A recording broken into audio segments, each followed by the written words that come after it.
Security agencies collaborate for successful conduct of FCT Area Council's election coming up this Saturday. Plus, FCT Minister Wike declares Friday work-free day and restricts movement. This and more on Panorama with me, Musa Abubakar.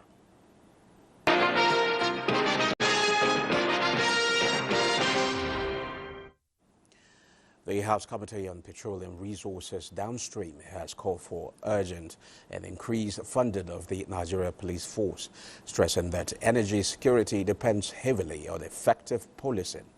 Francis Form reports that during a strategic visit to the Louis Edit House in Abuja, the committee chairman Ikenga Oguchinyere told the Inspector General of Police that safeguarding Nigeria's downstream petroleum sector is critical to economic stability.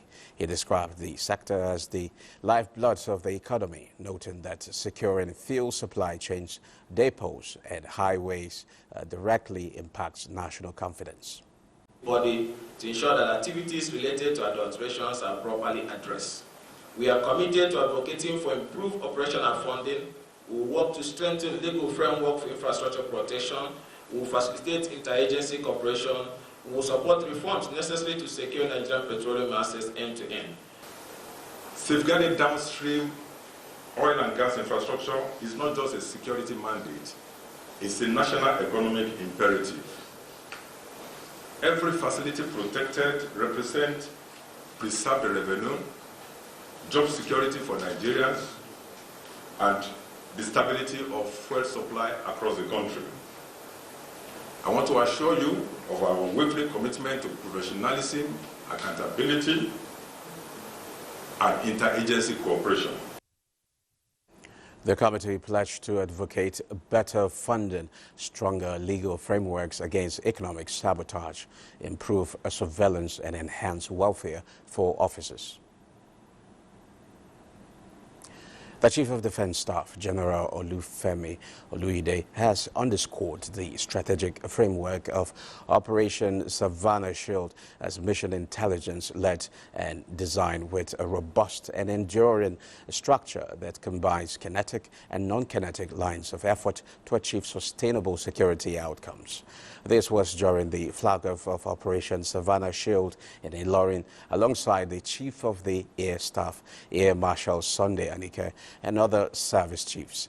A statement by the Director of Public Relations and Information, Air Commodore Ehime Joe Deme, indicates that the Chief of the Air Staff, Air Marshal Sunday Calvin Anike, says operational readiness is not a one-time achievement, but a sustained culture, as platforms must be serviceable, intelligence actionable, and personnel must remain mission-focused at all times. He assures that the unit of continued headquarters support in logistics, training and welfare to further enhance operational efficiency and responsiveness.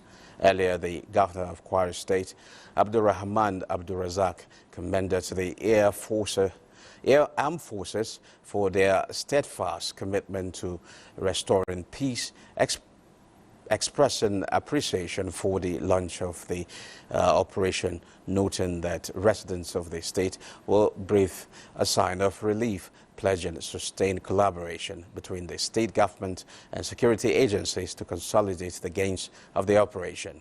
The dual engagements reinforce the Armed Forces of Nigeria's unified resolve to intensify counterterrorism and internal security operations in Kwara State and across the nation. Troops of the Joint Task Force Operation Hadankai, in coordination with local vigilantes and hunters, have continued to disrupt Boko Haram operations across Adamawa and Borno states. A statement by the Media Information Officer, Headquarters, Joint Task Force Operation Hadankai, Lieutenant Colonel Sani Uba, indicates that troops of Sector 4 under 28 Task Force Brigade apprehended 28-year-old Ismail Muhammad, a terrorist logistics supplier in the Visek General Area of Hong Local Government Area, Adamawa State. The suspect is currently in custody, undergoing further investigation. In a separate operation in Madagali local government area, troops of Sector 4 eliminated a terrorist commander, Abdullahi Mafa, during an ambush operations around the Visik River line. Troops acting on further intelligence arrested 64-year-old Dauda Usman Gubula, a terrorist collaborator and drone supplier responsible for supplying drones to the terrorists, which is subsequently locally armed and used by terrorists against troops. In Sector 2, troops of Operation Hadankai, working with local vigilantes and the Civilian Joint Task Force, repelled insurgent activity in Ngamdu, Borno State, and eliminated a terrorist informant attempting to breach defensive positions. Logistic items recovered during these operations include one AK-47 magazine, rounds of 7.62 mm ammunition, military equipment, 2 aerial drones, drone accessories, 20 solar power banks with an AK-47 rifle, as well as loaded magazine. The military high command commends the troops for their sacrifices and dedication in the fight against terrorism in the northeast region, urging them to sustain the operational tempo. The Kebbi State Police Command has confirmed that 33 persons lost their lives following an armed cattle rustling incident on 18 February 2025 in Biu district of Ariwa local government area of Kebbi State. According to the police public relations officer, SP Bashir Usman Anisma, security agencies in collaboration with the military have intensified operations in the area and deployed additional personnel to restore stability. Preliminary investigations indicate that suspected Lakurawa armed militants crossed into the district from Gudu, local government area of Sokoto State. Local residents mobilized to respond to the attack, leading to the fatal confrontation. Targeted operations are ongoing to apprehend the perpetrators and prevent a recurrence of the incidents. In an effort to protect public health and enforce livestock regulations, the Nigerian Agricultural Quarantine Services has destroyed 143 mini sacks of confiscated donkey meat in Birnin Kebbi State. The exercise is part of efforts to prevent the circulation of unsafe animal products and curb illegal trade in livestock. Correspondent Hassana Abubakar Koko reports. The zonal commander, Dr. Isa Adamugano, who was represented at the exercise, stated that the operation is part of the command's effort to curb the illegal aggregation and trade of donkeys classified as endangered species and to ensure compliance with national food safety regulations. He noted that the 143 mini sacks of donkey meat were valued at about 28 million naira. We gather not only to witness destruction of this illegally aggregated donkey meat, but also to reaffirm our commitment to duty and to safeguard the donkey species from going into extinction. The illegal donkey meat was intercepted by operatives of the Nigeria Customs Service along the Yauri axis on the 8th of October 2025 and handed over to NACS for further investigation. The trade was described as unlawful, with a call for stronger collaboration among sister agencies and other law enforcement bodies to curb the trafficking of prohibited items. They work on it, had all the investigation they had, then they resorted it to destruction. The exercise was witnessed by representatives of the Nigeria Security and Civil Defense Corps and the Nigeria Police Force, who placed continued support and cooperation in the discharge of their statutory responsibilities. In Birnin Kebbi, Hassana Abubakar Koko, NTA News. It's now time to pause for a break. Panorama continues after the break.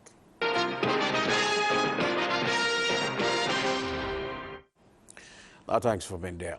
The FCT Police Command says it is in collaboration with other security agencies for the successful conduct of the area council election coming up this Saturday.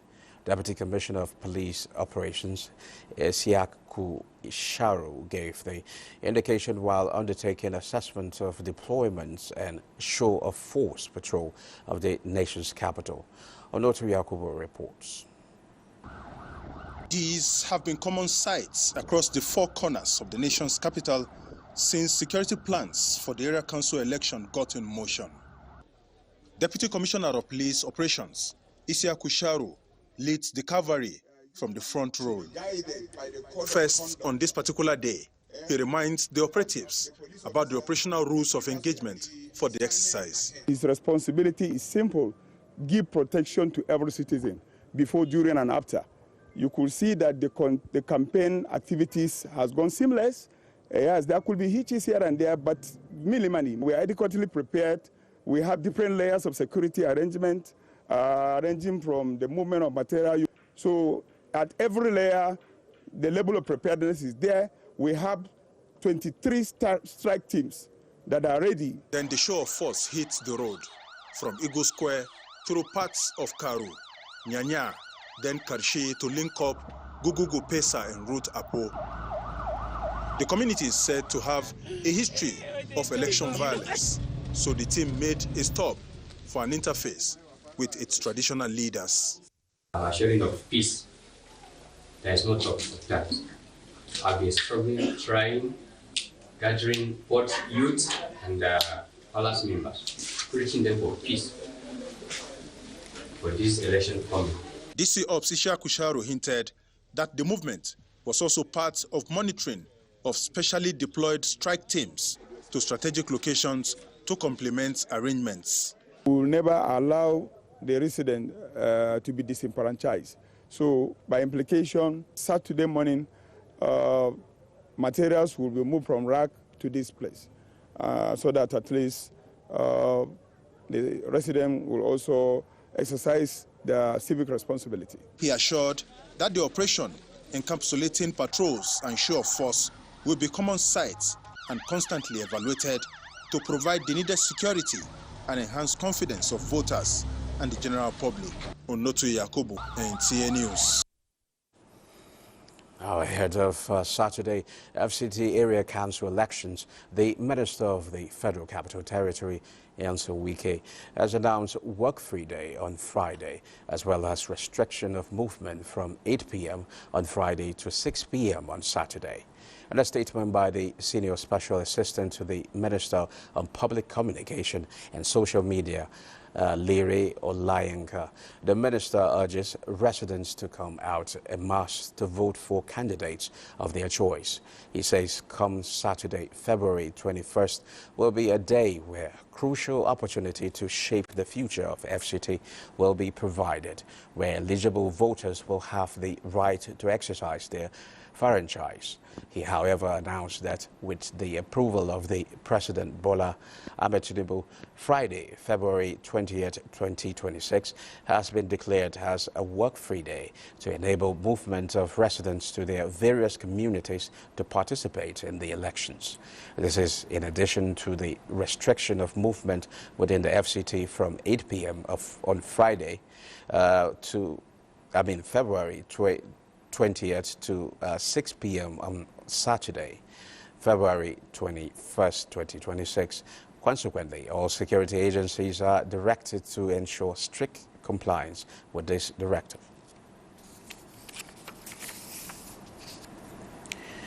Preparations for the forthcoming area council elections in the Federal Capital Territory have entered a critical phase as the Independent National Electoral Commission takes delivery of sensitive election materials from the Central Bank of Nigeria. The development underscores INEC's commitment to timely distribution of materials and the conduct of a free, fair, and credible electoral process.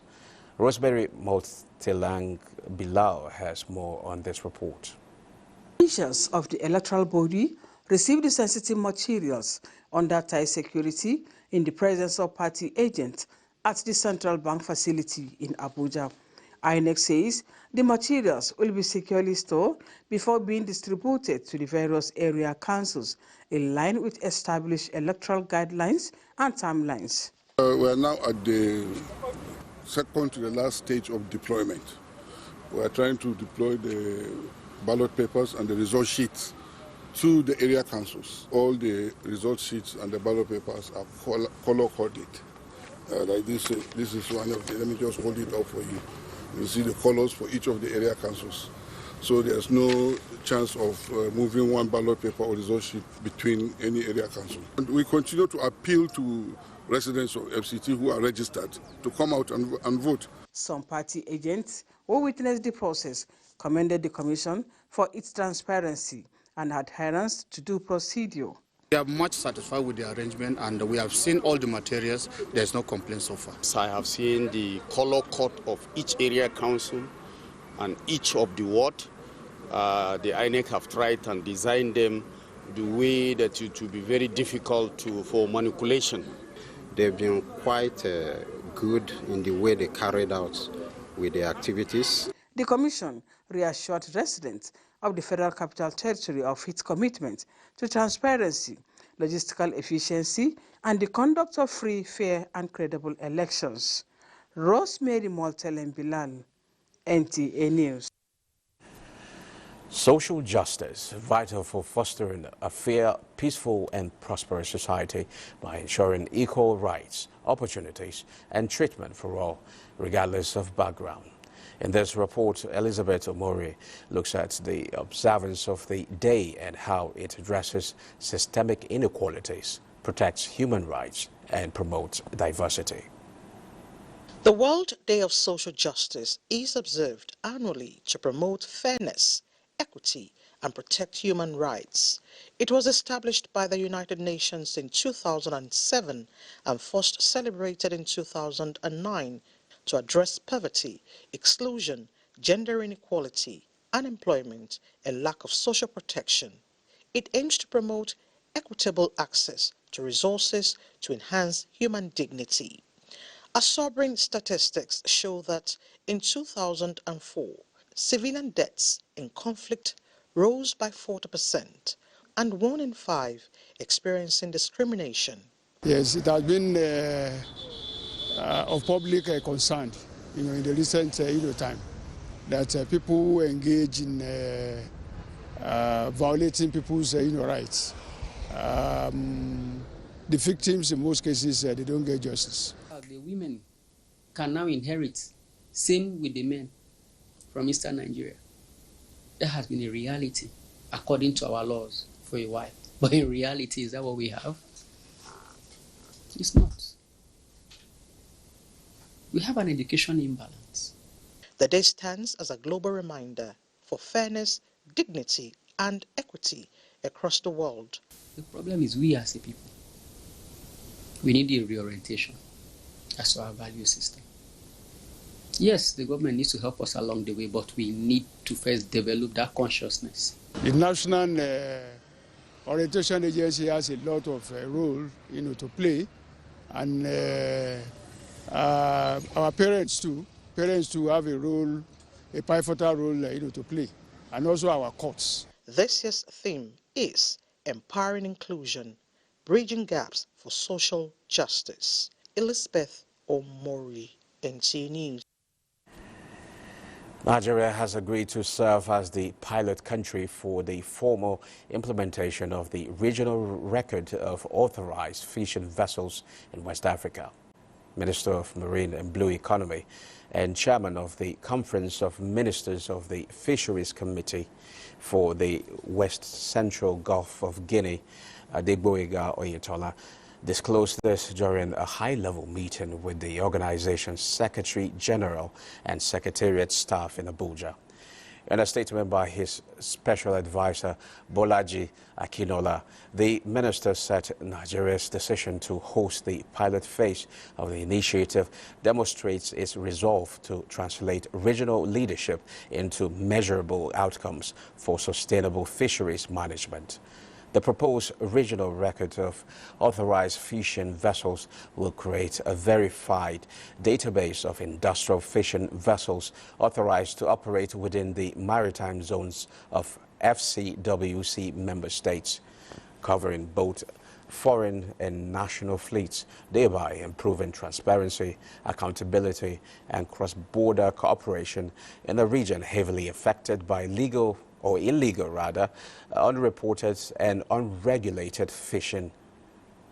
Oyetola emphasized the FCWC Secretary General Antoine Gaston Gihinto commended Nigeria's commitment to addressing illegal, unreported and unregulated fishing, as well as its efforts at boosting fish production in the country.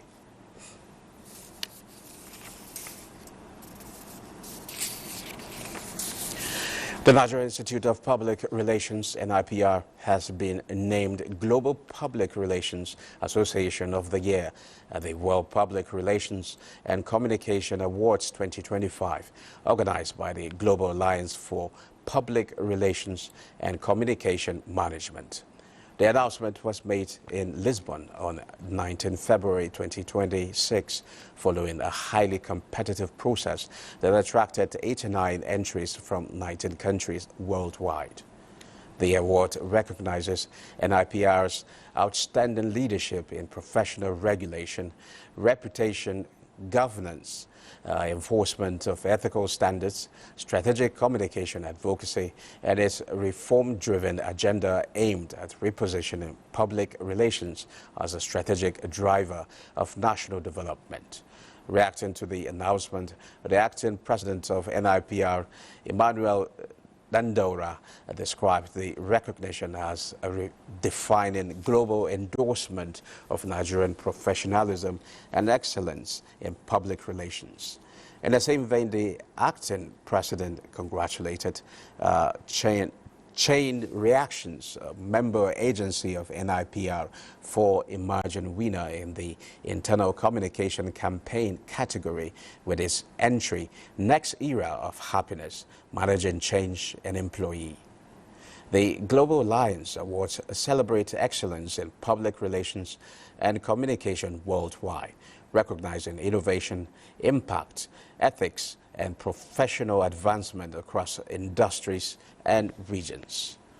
Professor Dandora dedicated the awards to past leaders who laid the institution's institutional foundation, current council members who have sustained reform momentum, and young professionals across the country who represent the future of ethical and strategic communication. The Institute called on its members to celebrate the achievement with renewed commitment to professionalism, discipline, and global competitiveness. The former representation. Okay. And out next, it's sports update. From the home front, athletes competing in the 15th edition of the Police Games at the Stephen Keshi Stadium, Asaba, are putting up stout performances. The police headquarters is leading the medals table with 65 gold, while Lagos trails with 35 gold, leaving Umuahia in the third position at the time of this report. These are short distance races and our long distance races. It's continued today. I think by today we should end it. We've had hitch-free organization so far. It was good and excellent performance. The athletes, the weightlifters came out bravely and they performed well. I think this will go down as one of the best performances we've had in weightlifting so far. Now to football. In the Nigerian Premier Football League, fixtures shows that Wiki Tourist play host to Remo Stars in Bauchi. Enugu Rangers will travel to Katsina to face Katsina United. Barau FC to be the guest of Warri Wolves, while Kano Pillars will entertain El Kanemi Warriors of Maiduguri at the Sani Abacha Stadium in Kano. In the English Premier League, Chelsea welcome Burnley to the Stamford Bridge. Brentford to trade tackle with Brighton. Bournemouth square up against West Ham away from home, while all eyes will be at Etihad as Manchester City plot to neutralize a resolute Newcastle United as they mount pressure on Arsenal. Away from football to tennis, Yannick Sinner and Carlos Alcaraz remain on course to meet in the Qatar Open final after both claimed straight-set wins. World number 2 Sinner beat Australia's Alexis to reach the quarterfinals in Doha, while Alcaraz saw off Frenchman Valentin Roya. With Sports Update and Ojo Adiku. Well, that concludes Panorama for today. Thanks for watching. Enjoy the rest of your day.